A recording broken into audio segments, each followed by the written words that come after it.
So Joe and I recently came back from visiting Korea for the first time, which was a really lovely time. And it was the first time getting to meet some of his wider family. And the first meeting we had was with his grandparents. Now, I'd been doing a few language classes, but was expecting Joe to help a little bit with interpreting what they were saying. However, the first time meeting them, he was so excited to see his grandparents that not a single line of English came from Joe's mouth in the entire meeting. His mum had to step in to help translate, which was very much appreciated by me. But the rest of the trip, after a brief chat, involved a lot more interpretation. But it definitely brought home some of the differences and some of the things you have to think about when you're marrying across two different cultures.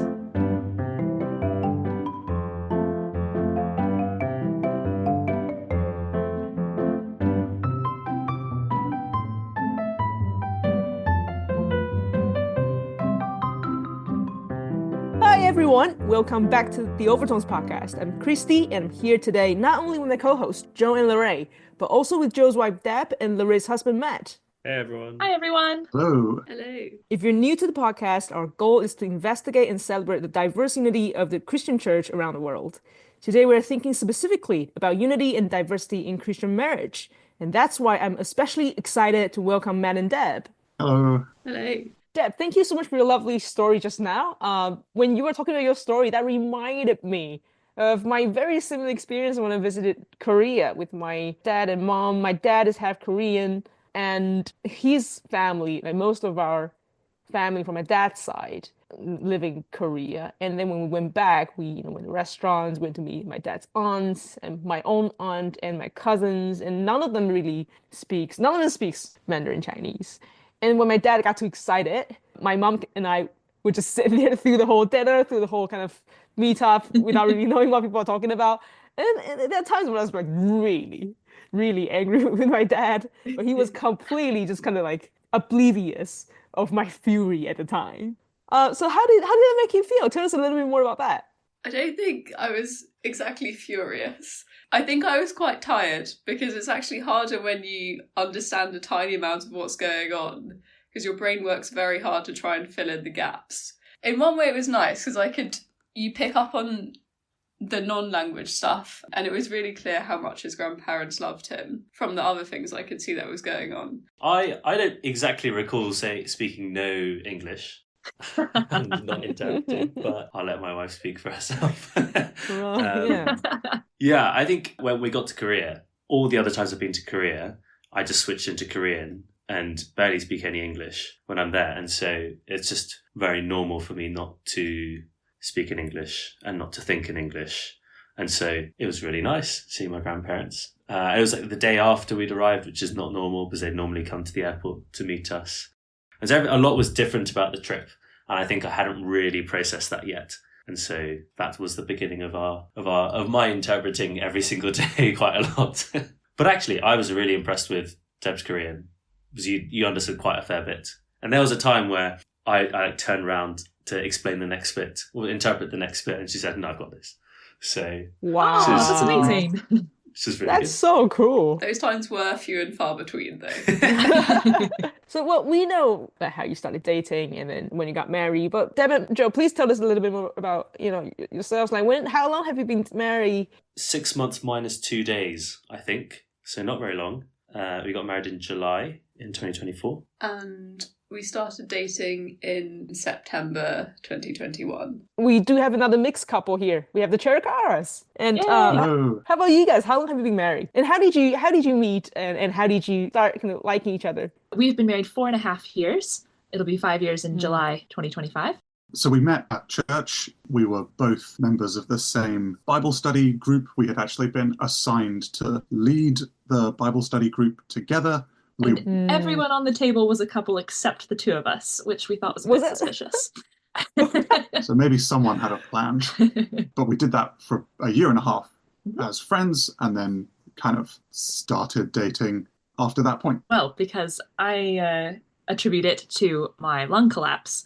Right, I remember Christmas, that, yes. and I was stuck in hospital, and Matt just happened to be doing his PhD research in that hospital, and he came and visited me every day. And I was very confused, and I kept thinking, oh, he's a very nice co-Bible study leader. He's very devoted. And of course, my mother was like, yes, there's a lot more going on than that. And Matt, how long has that been kind of in your mind, the thought of potentially exploring a relationship with LaRae? Yeah, I think it had been for a little while since we had been leading Bible study together.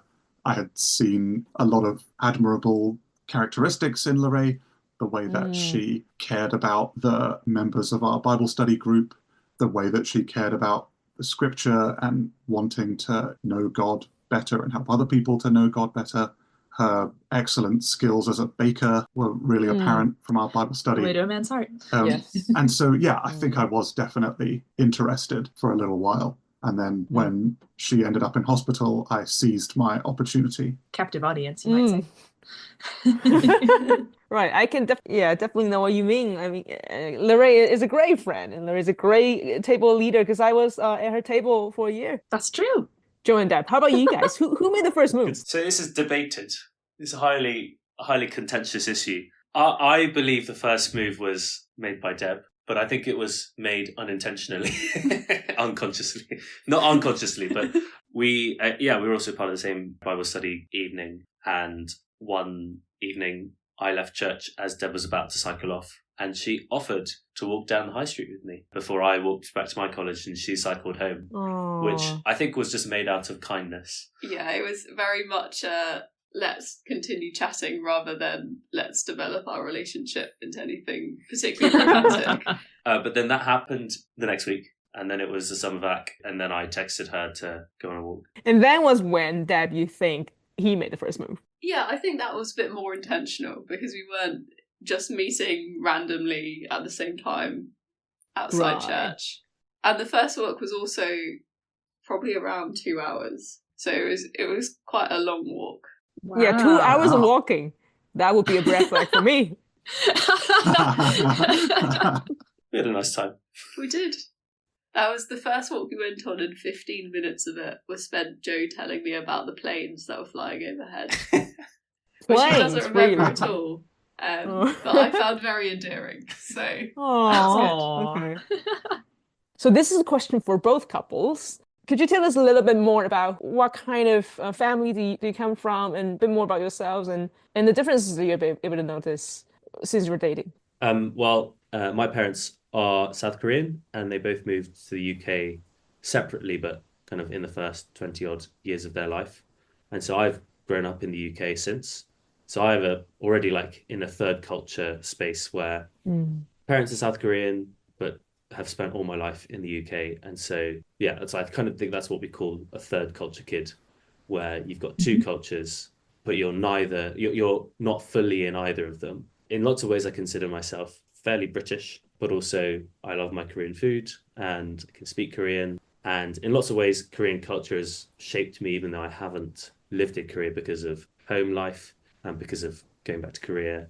But that's different to Deb. Yeah, so on my mum's side, it's English as far as I know for many generations. On my dad's side, his mum was Swiss and his dad was English. But I actually don't really know the Swiss side of my family particularly well. So I would say that culturally, I'm very British. You are. You have the most Puritan surname. Well, not anymore. Right, not anymore. No, yeah. Now very Korean. A very Korean surname.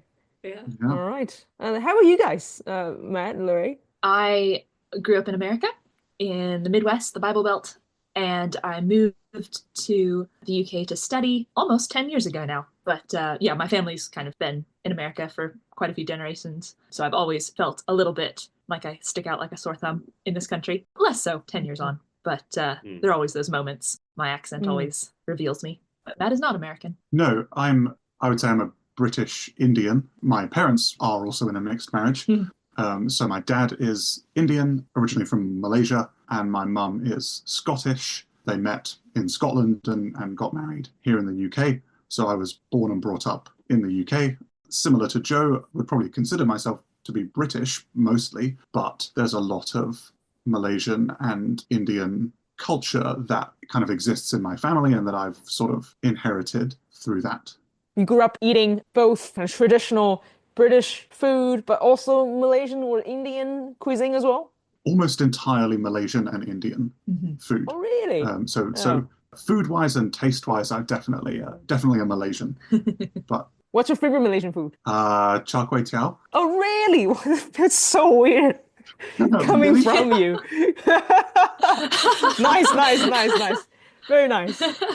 So any sort of differences you notice when you're dating, things that you feel like, oh, this is a bit different? I think in lots of ways we didn't really notice it because the time we spent together was at uni, so away from family.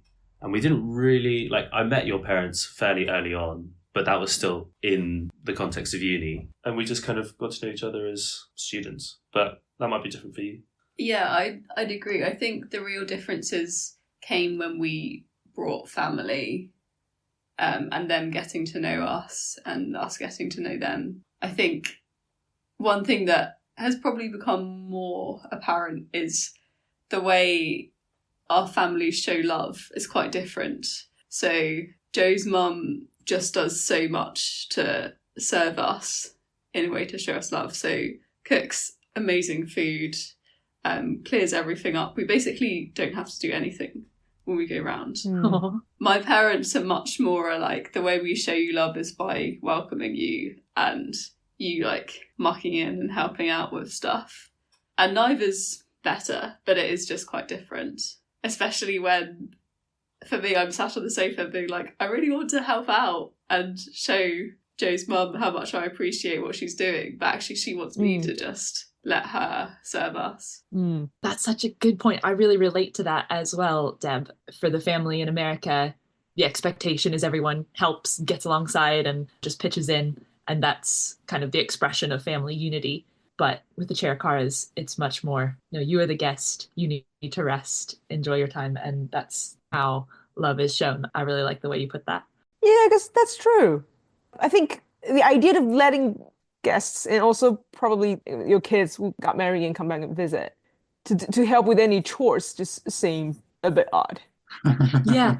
On the lines of helping, Matt and I were thinking about this question earlier. We were really trying to think because similarly, again, to Joe and Deb, we were very far away from our families when we got together. And so not as many cultural differences came through at first. But the one that probably is still a little bit of a tense conversation between us is kind of American understanding of chivalry and who carries the bags. And this came up quite early in our dating. Yeah? At least in the culture that I grew up in, men never allow a woman to carry a bag. You right. Whether it's a grocery bag, whether it's a shopping bag or a work bag or almost even a handbag to some extent, if it looks at all heavy, the men will grab it and take it for her. Right. And that's not the case in kind of Indian culture. Really? Yeah, I think my understanding was always a very individualistic approach. If you bring something on a trip, or if we're out shopping and you buy something, you have to carry it yourself. Wow. Interesting. And Matt has very graciously often carried my bag for me. But that was an immediate cultural difference that did stand out in my surprise that he didn't offer to carry the shopping bags the first time we went shopping together. I think ours is slightly different. So I've started to let Joe carry stuff, but initially I hated him offering because it felt very much like, what, you don't think I'm strong enough to carry this thing? Sure. Whilst now I see it as him being nice. Both very polite, I'll say. So. I would have already asked them. Okay, so yeah, I think we have sort of touched on this, which is in Asia, we have this idea that you don't just marry the person you love, but you marry the whole family. And it sounds like for both couples, we feel like that's sort of true to experience, is it? Mm-hmm. Sometimes when we have that phrase, we think of, the wedding happens and the next day the family is in your home, kind of in your space, all of this. And maybe that does happen in some families and some cultures. And we have not had that experience. I think partially just by necessity. We've always lived quite a ways away from our families. But on both sides, I think they've been very conscious of wanting to give us the space to build our own family. But I think still in the wider context, there are so many things that I see in Matt and realize, oh, that's his dad or that's his mom, and so more in just how you're built, your character, your personality. As somebody told me before we got married, that, the family is the thing you really want to pay attention to because that's going to tell you everything about your future. And I think that could be a little deterministic, but there's a lot of truth to it. I think it definitely felt more like marrying the whole family when we were in Korea. We had 2 big family gatherings, and also small ones, and sometimes they very kindly prayed in English, and a lot of those prayers were about welcoming me in to the family, which was really lovely. But I guess it's difficult for us because they are in Korea, which is very different time zone, and I don't speak nearly enough Korean to be able to get to know them properly, particularly because they don't really speak English. So I guess it's feeling connected because we're married, but not necessarily because we're really close relationally. Yeah. But I also think in lots of ways, it feels like we've married the other person rather than each other's family because, well, we live quite separate lives to them. And it's true that we do see our nuclear family more often, but it's not like they demand things of us or we live with them, or it's like this symbiotic relationship that happens, that like something happens every single day. It still feels like we've married each other, but obviously with that comes the rest of the family as well. It's not like we've lost our obligation to love our family. That's still very much there. It's just that kind of takes a backseat. I've definitely seen that the family involvement feels a little bit different. So I say my parents are very much, you can come to us and chat through decisions that you're wanting to make, but we won't ever suggest stuff to you. Whilst it feels like Joe's family are much more willing to say, we'd love it if you do this, or have you considered doing this? It does feel like it's not that we don't have freedom, but that they would like to be more involved in the decision-making process. Are there things that you, now you're married, the things that you now do together that you don't do before, the things that, you sort of pick up because of the other person, and something that you think is really quite unique that you sort of learn and get to know about the other person's lifestyle or culture? I think it's quite hard to say stuff that you've picked up which is specific to their culture versus just that specific to them, because it's not like I've married lots of people before and can go, oh yes, this is clearly just unique to this person rather than to their culture. But I guess I'm starting to like Korean food a little bit more, which is good. Yay. Yeah, I think you just attribute it more to just them, the other person. And yeah, I think something we've learned, I'm sure with lots of married couples will also experience it, that you just realize how different people are when you get married and when you live life together. There isn't a way of doing things. I remember Joe being very surprised when he saw me hanging up the laundry, which I thought you just literally put it on the drying rack. But no, Joe has a very specific strategy for where everything should go, which I now actually agree does make it more efficient to take the clothes down. Will you be willing to share the secret with us? Wow, so it all starts in the socks. You want to make sure that the pairs are hanging next to each other. So when you take them down, wow, yeah, you Obviously. can speedily put them back together. Why not? Because you can store them later on. Well, that's what I used to do. But actually, I'm looking at the laundry right now. They're not hanging next to each other because we were in a rush. But normally they're pairs. Heretical. Okay. Interesting. I'm trying to get back. I'm trying to remember what the question was. Oh, things that we still do, that we do now that were different. Yeah. I think one thing, maybe two things that have changed for me that are quite closely related to our different cultures. One is just an appreciation of rest. In the at least version of American culture that I grew up in, there isn't a lot of room for rest. High priority are efficiency and hard work and kind of work yourself to the bone, and rest very quickly is just considered lazy. And that is very different from the culture Matt grew up in. And I think there's a balance to be had, but recognizing that God didn't create us just to work, but also to rest, and giving us the Sabbath, and just as an acknowledgement of our dependence on him. I think that then flows into my other thought, is this American emphasis on independence in all sorts of different ways, just the value of standing on your own 2 feet. I was just, as Deb was talking about learning to eat Korean food, I've certainly had to increase my spice tolerance over the past few years, but I have this lovely memory of one of the first meals I ever had with Matt's parents when I think they came to visit us, and we all went to an Indian restaurant, and Dad ordered the food for the whole table. And that was something I'd never experienced before because, yeah, literally every other meal I'd ever had out, everyone orders their own individual dish. And I absolutely loved it that obviously he was the one who kind of was thinking about what everyone would like and trying to get a balance for the whole table. And we all shared the food together. And it just made eating out actually feel so much more like a family event that we were sharing food together. And I had to step out a couple times because I was crying because of the spice level. But eventually I learned. Goodness of rest and goodness of dependence, I think, have been 2 big kind of cultural values that I've started to learn, and I really appreciate. That's a really good point. I mean, it's very common actually in a lot of Asian cultures. People share food at the table in a restaurant. You have someone sort of ordering for everyone. Obviously, you can all sort of contribute, your thoughts, that you want this dish and stuff. But then we do actually eat together, literally, the same set of dishes. Surely it's the same in Korea, is it not? What is it like, Deb? Well, from limited experience, I think sometimes the food was ordered for us, especially for the big family gatherings. I think the thing that I've really noticed is we're quite used to, in the UK, everyone pays for themselves, or you just split the bill by the number of people who are there.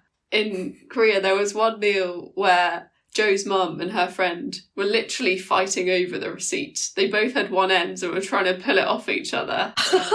Yes. That's very, very, very Asian. If you're truly Asian, then you would have seen your parents doing something along those lines. If you're truly Asian, you would have paid for the bill without the other person noticing before. Exactly. You send your kid to pretend to go to the toilet. Exactly. But then you actually you give them the credit card and then they pay already. Yeah. That's incredible. I've certainly done that before for my mom. I think you have also touched on something really kind of important here, is that as Christians especially, we all have a set of values that we know are true and universal. Caring for other family members, the idea of unity, importance of showing care, or thinking of something even more specific, like what you just said, importance of rest. Everyone can agree that appropriate rest is important. And I'm sure everyone can agree that being industrious, being sort of diligent is a good thing. But the problem sort of lies in the fact that we all sort of perceive these values, how they should be applied differently in different cultures. And we, seemingly hold to the same set of values, but when we actually live together, we actually have to negotiate a lifestyle together, then you see the differences and how things are interpreted differently. And that's when, I guess, the sort of the hard part of the conflict comes in. Definitely. I think it's probably, as well as seeing how those values come in, I think it's also seeing which parts of the culture allow certain areas of sin to creep in easier. So Joe was talking about, there's quite a few sermons in Korea on pride, but especially pride in children and what they've been doing, because that's so central to their culture. Whilst I feel that's slightly less mentioned in sermons in the UK because it's not as big a thing for us here. Yeah, that's so interesting. You could draw the parallel to church then of you have a body, you have a family of a broad range of people depending on the geography of the church. And again, you've got unity in principles, unity in the God we worship, but then each person brings their own background and story and cultural influences, all those things. And you're trying to kind of mash those together. And inevitably, you see that difference and you go, oh, maybe it's not worth it. Or like trying to find a middle ground.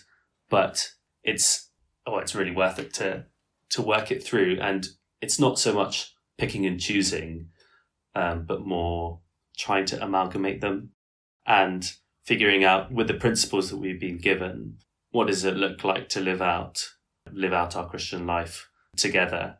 And I think it's nicely reflected in marriage when you get two people who are very, very, very different, try to live together, embodying those principles, but also being united. Well, being united and also different. Yeah. Absolutely. That reminds, do you guys know Jimmy O Yan? This is quite popular stand-up comedian. And he makes Yeah. he has this segment on how different people brag. And he said, well, white people, when they brag about having money, they talk about how expensive the things they buy. And, our kids go to this school, our tuition is so expensive. And then they have their luxurious lifestyle. Whereas Asian people, we talk about how we save money. Because it's all about savings, right? I think the idea is that you have the same type of sort of values. Obviously, you're talking about thinking that being rich is a good thing, but then you sort of express it differently. And then that sort of is where the differences come in. I thought was quite insightful. Yeah. Absolutely. And each culture will have their different blind spots and what they're more kind of liable to sin in, whether it's, when, as Deb mentioned, pride in children, or it might be pride in something else, or whatever it might be for different cultures. And that's similarly in church, right? Each church has its blind spot, and depending on the backgrounds of the people who are in that church, or in the kind of time period, like each church period has its blind spots depending on different cultural influences and lots of other things. Very true. Yeah. Particularly because if you have one culture, you don't really question certain things in your culture because you just see that as the normal way of doing things without experiencing what other cultures would say, whoa, that's crazy, why are you doing it that way? Absolutely. Very true. So now we have sort of touched on church and, being a couple, sort of appreciating each other's differences and culture, and also sort of noticing your own shortcomings as a Christian, your own sort of conceptions of what is good, what is bad, and how accommodating the other person helps you see more about the good things about a difference of lifestyle your partner has. And I wonder whether we can sort of also dig a little bit deeper into that. Like, do you think now being married in the church community help you sort of understand the experience of the other person a bit more, whether it is because they are women, or whether it is because they are ethnic minority? And then somehow, do you think getting married helps you sort of see things and see your church community through the other person's eyes? I think definitely just in terms of communication, because of the amount of time we spend together, or even though we both were quite internal processors with each other, we externally process quite a lot. And so just from that, hearing about what each of us is struggling with at church or finding difficult, it's been, you can start to see how the other person experiences church, but also support that other person in seeing things that they might not see, suggesting things. I tend to provide solutions too much for problems instead of sympathizing first, but trying to help the other person. And that's definitely, we've done that a lot more since getting married, because when we were dating, probably have one evening together a week, maybe sometimes less, and you don't have as much of that kind of debrief time. But now, definitely, I think I start to understand how Deb experiences church, both during the services, but outside of services. Can we have very concrete examples? I think we've struggled sometimes with Bible study groups based on both how they're led, but also people in those groups, and probably more just us, our hearts rather, I think, less than other people. I think our attitudes towards Bible studies is varied, and that's impacted our experience of them. And so I think there are times where we've got back from a study where we've maybe had a bit of a difficult time, and I'm able to kind of not vent, but explain how I'm feeling. And then Deb goes, "Oh, is that really the right way of thinking about the study? How much of the time did you spend thinking about the passage?" But similarly, it's been the other way around too as well. I think before we got married, as Joe was saying, because we didn't get to spend that much time together immediately after church, it was very brief. Occasionally, something happened that you'd think would impact the other person quite emotionally, and we didn't really have the time to talk through that. So it's quite hard to know how to support each other well from afar.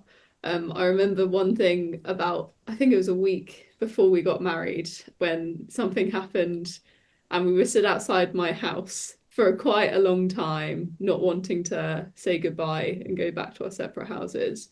And it's really nice being married that we do just have that time to talk things through and know that we have someone who wants the best for us and wants us to, in the process, grow more like Jesus, and will support us to do that, which is great. Mm-hmm.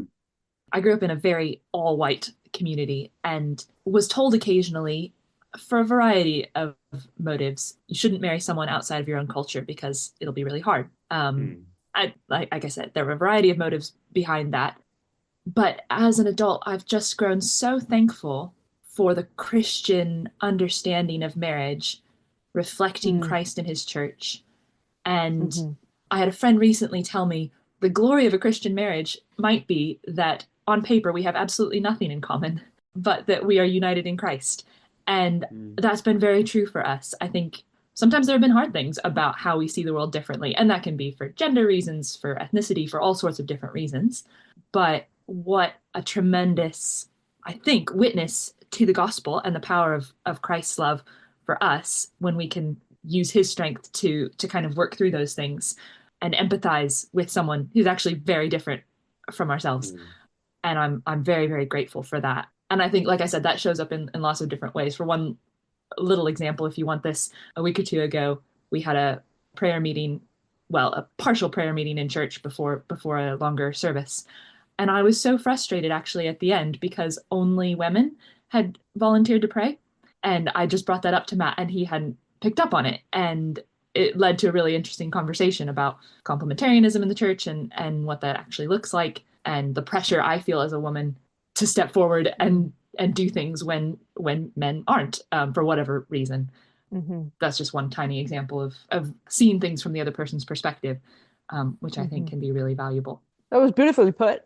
I think what makes love beautiful is its pursuit of something that's different. And that comes with friendship, marriage, and also the love of God. You know, we have this beautiful expression and the ultimate expression of God's love through incarnation, Jesus coming down to us, being like us. And I think that pursuit of unity with something entirely different from you is also saying in marriage, it's not just women and men being, you know, one of the most noticeable distinction we can see in humanity, but also, you know, other things that you've pointed out, cultural differences, personality differences, different perspectives, different experiences. But then you have this unity that in some way helps you to go through the other person's experience, their suffering, their past hurts, their sort of family, but also the good things or the joys that you get to share. I think, you know, that it is through your commitment to understand someone who's so different from you, but then that really helps you love the other person to really have a taste of the love of Christ as well. Absolutely. So before we wrap up, one more thing. Being kind of like a mixed couple, obviously, sometimes stand out, as both of you have mentioned. Do you think you've ever had the experience of being confronted by other people, whether it is inside or outside of church, or being kind of asked questions about your marriage or choice of spouse? Have you ever experienced anything like that? And how does it make you feel? Well, when we went to Korea, I think we definitely stood out. I think firstly because Deb is white, but secondly because it's the way around it is of an Asian guy with a white girl. It tends to always be the other way around. We were at church, at a international church. Well, we were the only couple this way around, and then there were like 8 or so other couples who were mixed race, but the other way around. But like you also get looks, like on the subway. Yeah, every now and again you get the weird, like you get the trailing, like look, there's somebody walks past you or whatever. But you don't massively notice it. I think I notice it probably more than Deb does, but never like confrontation. I've never had anybody angry, but I've like heard of that happening. There seems to be some kind of prejudice and anger or frustration that it's mixed. Or I've never had it from my family either, because I think they understand that we love each other, and I'm basically British. I think similarly for us, haven't had experiences of direct confrontation about the idea of being in a mixed marriage. Certainly, I think things have gotten a lot better and a lot more tolerant in the UK compared to a few decades ago. I know my parents, their marriage was certainly questioned a lot more and faced a lot more. Again, not necessarily opposition, but just people making different assumptions. A little while ago, my mum had a work party type things. So she was out with friends from work at this kind of big business event, and my dad came to pick her up at the end. So he arrived at the venue and said, "Oh, I'm here for Diana."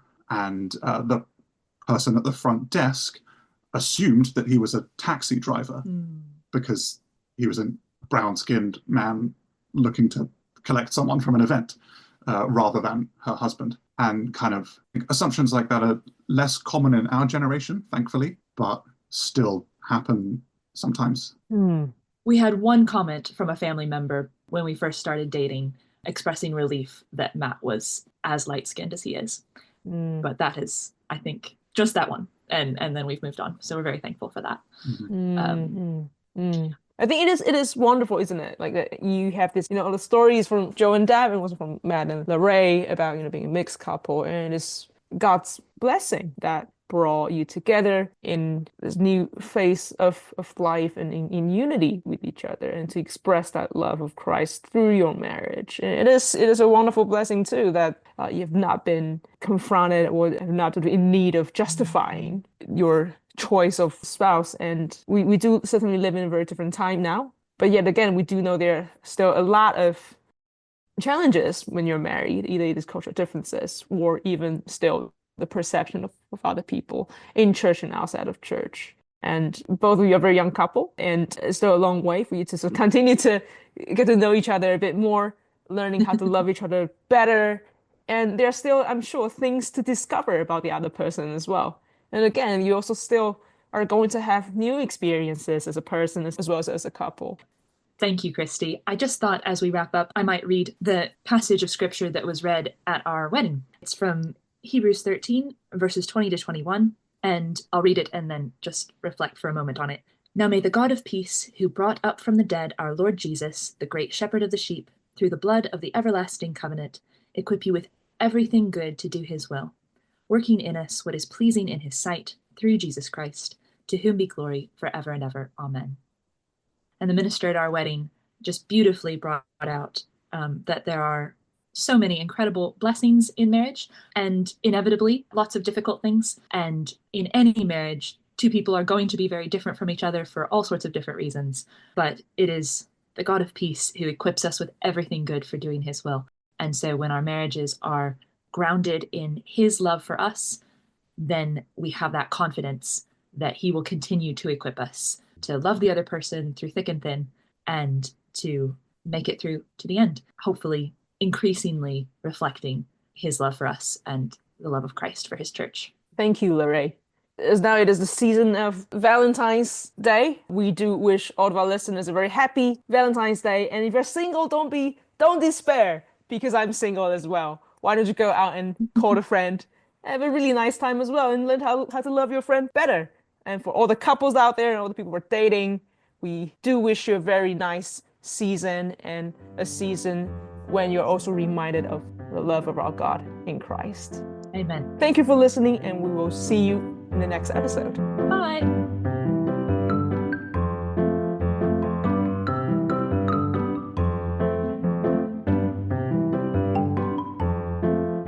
Thanks for tuning into the Overtones podcast today.